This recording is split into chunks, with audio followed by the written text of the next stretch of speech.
श्रीमंदिर सुरक्षा जोन रे चालू रही उच्छेद प्रक्रिया गतकाली गोटे घर कोठा भंगा परे आज पश्चिमद्वार सम्मुखें मणिपुर भवन उच्छेद चली प्रशासन पक्षर नोटिस दि आसबाबपत्र खाली करे आज उच्छेद उच्छेद संपृक्त अंचल को सिल कर कौन अघटन को दृष्टि रखी कड़ा सुरक्षा व्यवस्था ग्रहण कर तेज श्रीमंदिर सुरक्षा जोन रे चालू रही उच्छेद प्रक्रिया गतकाली गोटे घर कोठा भंगा परे आज पश्चिमद्वार सम्मुखें मणिपुर भवन उच्छेद चली प्रशासन पक्षर नोटिस दि आसबाबपत्र खाली करे उच्छेद उच्छेद संपृक्त अंचल को सिल करी कौन अघटन घटव ताकू दृष्टि रखी कड़ा सुरक्षा व्यवस्था ग्रहण करा देखा पुरी रे उच्छेद प्रक्रिया गोटे प्रकार चली कहीं श्रीमंदिर को पुरी को विश्व ऐतिह्य सहर में स्थान देवाई जो प्रक्रिया चली जो प्रशासन तरफ उद्यम गोटे पर गोटे उच्छेद प्रक्रिया चली ए संपर्क में अधिक सूचना फोन लाइन जोड़ी आम रिपोर्टर रंजित मिश्र। रंजित, वर्तमान श्रीमंदिर चतुर्पार्श्वर उच्छेद प्रक्रिया तो चली आज पश्चिम द्वार सम्मुखें मणिपुर भवन उच्छेद किभली चली उच्छेद प्रक्रिया वर्तमान? हाँ प्रेम बगा बर्तमान गत 3 दिन धरे उच्छेद प्रक्रिया बंद रही है किंतु गतकाली ठारू पुणी आरंभ होती उच्छेद प्रक्रिया किंतु आज भंगा जाऊँगी मणिपुर भवन पश्चिम द्वार सम्मुखें मणिपुर भवन को आज उच्छेद काली गोटे प्राइवेट कोठा को भांगी दि जाता किंतु ये जो उच्छेद प्रक्रिया चली उच्छेद प्रक्रिया जो धरण चली से धरण को देखिले जे उच्छेद प्रक्रिया धीमे जाता बोले आशा करवा गोटे पक्षर प्रशासन मार्च मास सुधा उच्छेद कार्य सारे बोली निर्दिष्ट तारीख देते उच्छेद प्रक्रिया को देखिले उच्छेद कार्य मार्च मास सुधा सर कि नहीं लोकों सन्देह देखा कहीं आपण जाथे गत सरस्वती पूजा श्रीपंचमी तिथि रथयात्रा प्रक्रिया आरंभ होती श्रीमंदिर कार्यालय सम्मुखें 3टी रथ काठ को पूजा कराइला आउ किसी दिन पर राम नवमी हम राम नवमी अप्रैल 2 तारीख में पड़ी तो राम नवमी परंपरा अनुजाई खपुरिया कटक खपुरिया स्थित कड़कड़ को रथ काठ चिरट जीवर जो आपंकर अक्षय तृतीया दिन एप्रिल 24 तारीख में अक्षय तृतीया तिथि रथ निर्माण कार्य आरंभ हम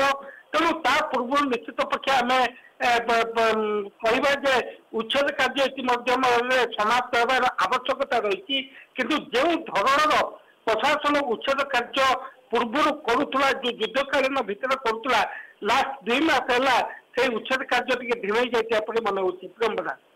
तेबे ए बाबद रे कौन प्रशासनिक अधिकारी प्रतिक्रिया मिल पारी कि रंजित कहीं आप जो भाव कहते वर्तमान संदेह जात है जो उच्छेद प्रक्रिया जो भाव में युद्धकालीन भितर चली वर्तमान टिके धीमा पड़ जाए किसी प्रतिक्रिया हस्तगत हो हाँ आम गत काली अतिरिक्त जिलापाल प्रतिक्रिया नहीं प्रतिक्रिया तो आम मार्च कहे प्रतिक्रिया रही आम चलित मास शेष सुधा सारू किंतु जहाँ जना पड़ी जो श्रीमंदिर चतुर्पार्श्व मेघनाथ पात्र चतुर्पार्श्व जो 75 मीटर उच्छेद प्रक्रिया चली प्राय 15 एकड़ ऊर्ध्व जमी प्रशासन अक्षय कर आशा रखी तन्मध्य प्राय 12.5 एकड़ जमी रही बेसरकारी जमी और 2.5 एकड़ रही सरकारी जमी किंतु ए पर्यंत जब आम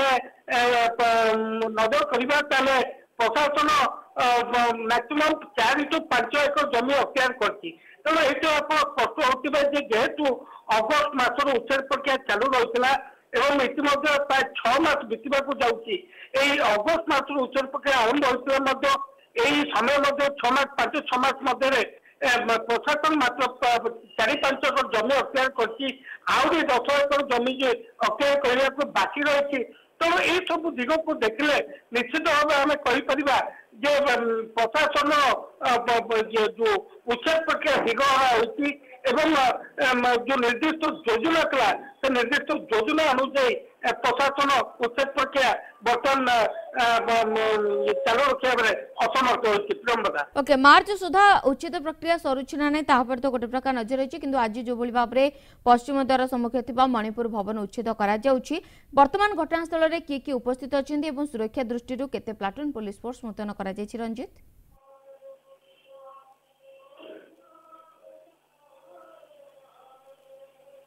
रंजित सुरक्षा दृष्टि केते प्लाटून पुलिस फोर्स वर्तमान मुतयन करा जायछि एवं घटनास्थल रे उच्छेद स्थल रे किए किए सब उपस्थित अछंती कोनोसी प्रशासनिक अधिकारी अछंती कि? सुरक्षा दृष्टि जते प्रथम अगस्त सेप्टेम्बर मासरे एमआर मठ रघुनंदन लाइब्रेरी बड़ अखाड़ा मठ कानचोका मठ लंगुली मठ ये सब भंगा जाइतिला सेते सुरक्षा व्यवस्था को अधिक कड़ाकड़ी करा जाइतिला एवं तत्कालीन समय 5-6टी जेसीबी मशीन को नियोजित करा जाइतिला एवं सुरक्षा व्यवस्था कड़ाकड़ी 5 प्लाटून पुलिस फोर्स रहुतिले किंतु एबे जेहेतु उच्छेद प्रक्रिया ढिलाई जाइछि तेणु मात्र गोटे प्लाटून पुलिस फोर्स उपस्थित गोटे 2टी जेसीबी मशीन सहायता उच्छेद प्रक्रिया चालू रही तेणु निश्चित भाव कही बर्तमान जेहेतु जिलापाल 15 जन धरी छुट्टी रही तेणु बर्तमान मुरविहीन हो जाए प्रशासन एवं उपजिलापाल और अतिरिक्त जिलापाल तत्वावधान में उच्छेद प्रक्रिया चालू रही प्रियंवदा। ओके बहुत बहुत धन्यवाद रंजित आपनकर समस्त सूचना पाई। रंजित मिश्र अमुके संपर्क में अधिक सूचना दौले।